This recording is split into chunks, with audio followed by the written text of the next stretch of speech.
It's me nga po pala si Bisalog Vlog, a day in my life as a content creator, ate na, nanay pa. Pwede mo maging ate at pwede mo ring maging nanay, wag mo lang maging bebe, hagoy. For today's video guys, samahan nyo na naman ako, let's go! Ay mga kabisalog, kamusta? For today's video, panibagong araw na naman. Panibagong buhay at panibagong saya na naman ibisalog mo. Basta ganyan mga ngitian ako, sureball na. Sobrang ganda ng gising niya for today's video. Papunta nga po kami guys sa kabilang bahay at pinapapunta nga po ako ng daddy tong. Kasi guys may kailangan akong lulutuin doon. Uy hindi. Guys, enjoyin nyo nga muna yung kalsada for today's video. Wag muna tayo fast forward. Habang hindi pa nga po kami guys nakakarating ng kabilang bahay, nako, magkwento-kwentuhan muna tayo din eh. Uy, hindi. Ay nako guys, kamusta na nga po pala kayo? Kamusta na dyan ang ating buhay-buhay? Kaya pa ba? Sa panahon ba naman ngayon ay wag tayo magpahina-hina. Opo, nakakapagod sa araw-araw at napakaraming pagsubok, pero go!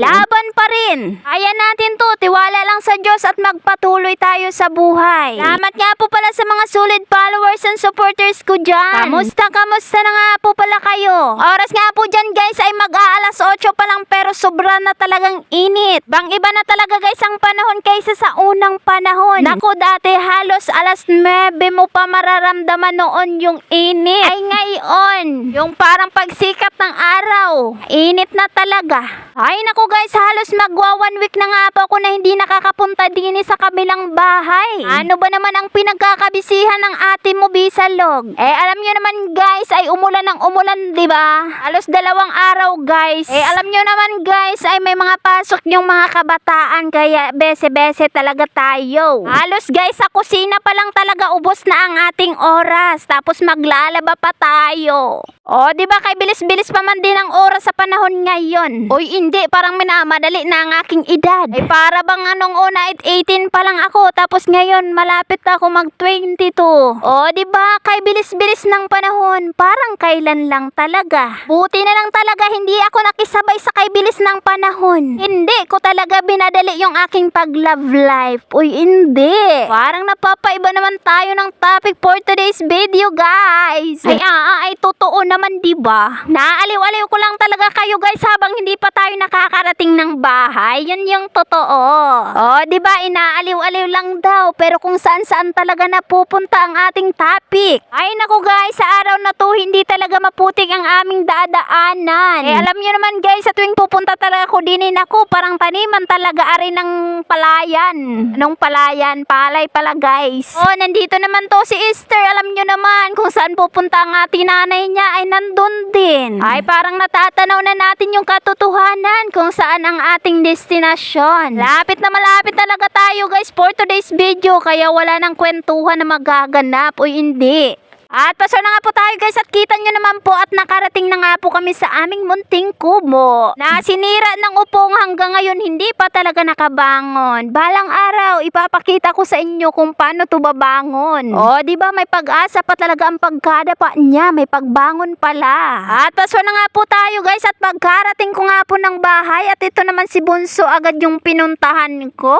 At paso na nga po tayo guys, at ito nga pong kaganapan ng daddy tong nyo kagabi. O, diba kasi mahirap ngayon ang ulam. Ito yung nga po yung naisipan nila. Sinong relate dyan? Sinong nakakilala ng mahabang are? Hindi ko yan alam guys kung anong Tagalog niyan. Basta ang tawag din sa amin ay kasili. Hindi ko pa talaga alam kung anong Tagalog ng pahulad. Basta ang tawag din sa amin guys ay nagpahulad sinda kagabi. Kaya ito yung huli nila guys. O, diba makakaulam na tayo. At paso na nga po tayo guys, at ito nga po yung kinaumagahan. Itingnan nga po nila ulit kung may huli din are. Ay guys, parang nagpapahiwatig talaga yung nylon na may huli talaga ay gumagalaw. O shoutout nga po pala dyan sa mga kapinsanan ko. O relate na relate kayo nito. O dating mga gawin natin. Parang naaalala na naman tuloy natin yung mga moments natin noon. At ito na nga po guys, ito nga po ay may huli na naman. Ay naku, alam talaga ng mga isda na wala talaga kaming ulam. Tapos alam nila na malaki ang pamilya namin. At ito naman guys yung huli sa kabilang porsyon. Kasi guys kailangan hiwalay-hiwalay yan. O diba ayan nga nagpapahiwatig na buhay talaga siya ho. Abay grabe talaga yung paningkamot ni daddy mo tong. Ay naku guys sumadiskarte ka lang talaga din sa probinsya at wala kang kaarte-arte. Diba guys, yung akala mo sa dagat lang may isda. Dini rin sa ilog, abay syempre. Meron din dining isda at kaya tayong paulamin. Basta magsipag-sipag ka lang at magtiyaga. Kaya tingnan mo yung huli ni daddy mo tong. Diba makasurvive na tayo neto. Baka survive na talaga guys ang napakalaking pamilya sa buong isang araw. Diba kaya agang-aga may napakalaking blessing. At so na nga po tayo guys at ito nga po yung dahilan kung bakit ako pinapunta din ng daddy tong. Kasi daw guys ako daw yung magluluto for today's video. Ang luto ko nga po din guys ay ginataan. Gagataan ko to ng 10 niyog. Hindi. Grabe ba naman sa 10 niyog? Ay naku maglana-lana na yan. Guys, yung nagluluto ka lang tapos nag-i-emote ka. Hindi. Ako'y pinaiyak ng usok. At so na nga po tayo guys habang nga po ako nagpapaksiw at eto naman yung mama ko ay busy din sa pagkayod ng niyog. At ipapakita ko nga po muna sa inyo ang view namin din sa paligid. At ito nga po guys yung palibot ng aming bahay. Alas 8 pa lang pero parang alas 12 na. Grabe ka At so na nga po tayo guys at pagkatapos nga po ng mama ko magkayod ng niyog at eto naman yung kinayod niya. Ako'y pinigaan ko na. Ay piniga ko na ba? Inobos ko talaga guys ang lahat-lahat kong lakas. Hindi yan. At so na nga po tayo guys at kinulang pa talaga ko ng 2 niyog. At kumuha pa nga po ako ng isa at dagdagan ko nga po yun kasi kulang na kulang talaga guys. Napakarami pa naman yun guys tapos 2 niyog lang ay Kaya heto si Bisalog nyo for the kayod-kayod. Basic man lang talaga magkayod guys. Hindi mo naman talaga ibibigay lahat ng lakas mo. Basic naman talaga guys ang mga ganyang gawain. For the kaskas lang na parang gitara ba hindi. At so na nga po tayo guys at natapos na nga po ako magkayod ng niyog at heto naman binalikan ko nga pong iniwan ko. At heto na nga po guys kailangan na nga po lagyan ng gata. Shoutout nga po pala dyan sa kumakain na to. Taas-taas kamay sabay nyo na rin yung paa nyo. Alam kong namimiss mo to lalong lalo na yung mga kapinsanan ko dyan. Ay nako guys uuwi ako sa kabilang bahay na luhaan. Kasalanan talaga to ng usok. At so na nga po tayo guys at linagyan ko nga po yan ng kaunting dahon ng sili. Kasi guys wala namang kaming kalunggay. Kaya heto na lang ang dahon ng sili. Masarap sana to guys lagyan ng bunga ng sili yung hinog-hinog. Yung labuyo ba kaso napakarami nating bata. Tapos si daddy nyo tong hindi pa talaga kumakain ng maharang. At so na nga po tayo guys at natapos na nga po ako guys magluto at heto na naman inasikaso ko nga po muna yung labahan nila Denny. Naku guys parang nakaisang sako na naman tayo. At so na nga po tayo guys abay syempre kailangan natin kunin ang para sa atin.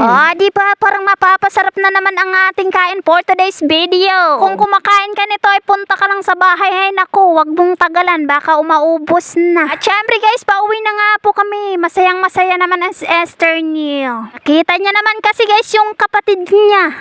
Yung sabing magluluto ka lang din sa kabilang bahay pero hindi ito usapan nyo magdadala ka na naman ng labahan for today's video. Hay naku guys tapos may nag-aantay pa talaga doon sa kabilang bahay na 2 sako.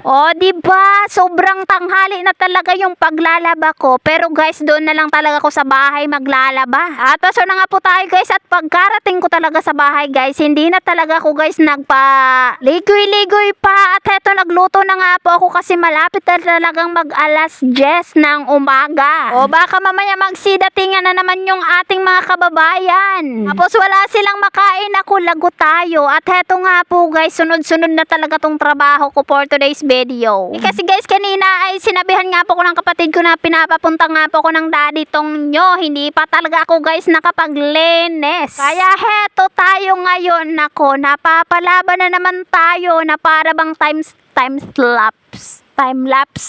Diba? Nagmamadali talaga guys yan. As in literal na nagmamadali kasi guys may 3 sako pala na nag-aantay sa kanya. Hindi. At heto na nga po yun guys. Tingnan nyo naman kung anong nag-aantay sa kanya. Nako. Yung pangiti-ngiti ka lang pero may laban ka pala na hindi bero.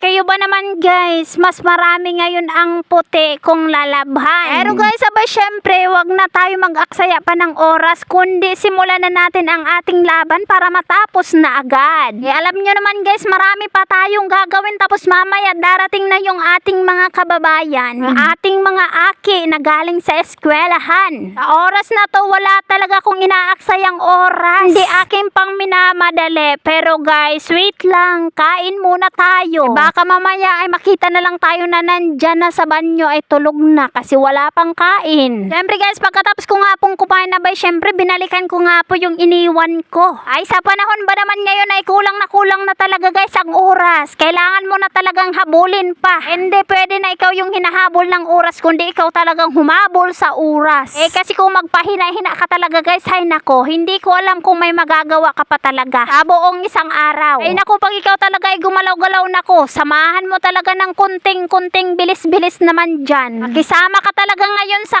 oras, sobrahan mo pa talaga.